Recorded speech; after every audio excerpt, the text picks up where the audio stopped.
SIR মানে special intensive revision. এই যে SIR প্রক্রিয়াটা আমাদের রাজ্য পশ্চিমবঙ্গে শুরু হয়েছে, এই নিয়ে অনেক মানুষের মনে বিভ্রান্ত সৃষ্টি হয়েছে যে এই SIR প্রক্রিয়ায় কি নথিপত্র আমাদের সংগ্রহ করে রাখতে হবে। এর উপরে আমি একটা ডিটেলসে ভিডিও বানিয়ে আপনাদের বলেছি যে কি 11টা নথিপত্র আপনাদের সংগ্রহ করে রাখতে হবে এবং BLO অফিসার আপনাদের বাড়িতে এলে কোন কোন নথিপত্র দেখাতে হবে। আজকে আমি আপনাদের বলবো কাদেরকে নথিপত্র জমা দিতে হবে বা কাদের জন্য নথিপত্র লাগবে। এখানে জন্ম সালের উপর ভিত্তি করে 3টা ভাগে ভাগ করা হয়েছে। যদি আপনার জন্ম 1 জুলাই মানে 1 জুলাই 1987 আগে হয়ে থাকে তাহলে আপনার জন্য কোনো নথিপত্র লাগছে না। যদি আপনার 2002 সালে যে লাস্ট SIR হয়েছিল ওখানে যদি ভোটার লিস্টে আপনার নাম থাকে তাহলে আপনার কোনো নথিপত্র লাগছে না। এছাড়া যদি আপনার জন্ম 1 জুলাই 1987 থেকে 1 জানুয়ারি 2002 এর মধ্যে হয়, এই সালের মধ্যে আমারও জন্ম হয়েছে, আমার তো তখন 18 বছর হয়েছিল না। যাদের 18 বছর হয়েছে এবং যাদের ওই 2002 ভোটার লিস্টে মানে SIR প্রক্রিয়ার ফলে ভোটার লিস্টে নাম এসে গিয়েছিল ওনাদেরকেও কোনো নথিপত্র জমা দিতে হবে না।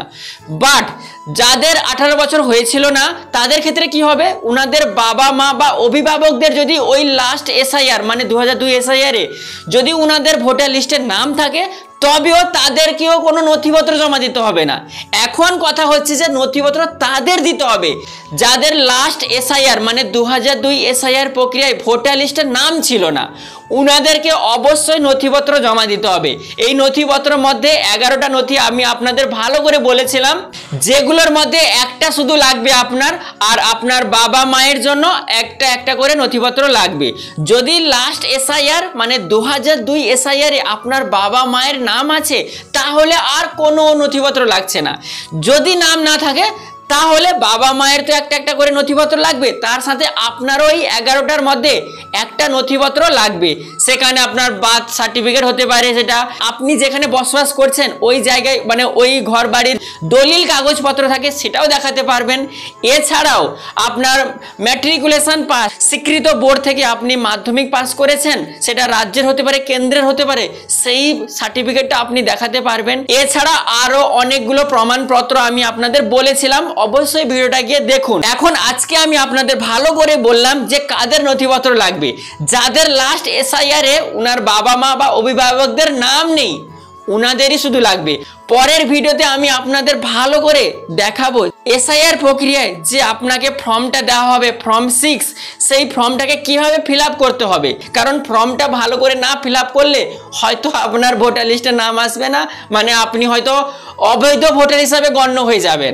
আর একটা কথা আপনাদের ভালো করে বলে দিই, এই SIR প্রক্রিয়ায় অবৈধ ভোটার তারাই হবেন যারা মৃত অথচ ভোটার লিস্ট থেকে নাম কাটেনি, নাম বাদ যায়নি, ওনাদের ভোটগুলো অবৈধ হিসাবে গণ্য হবে।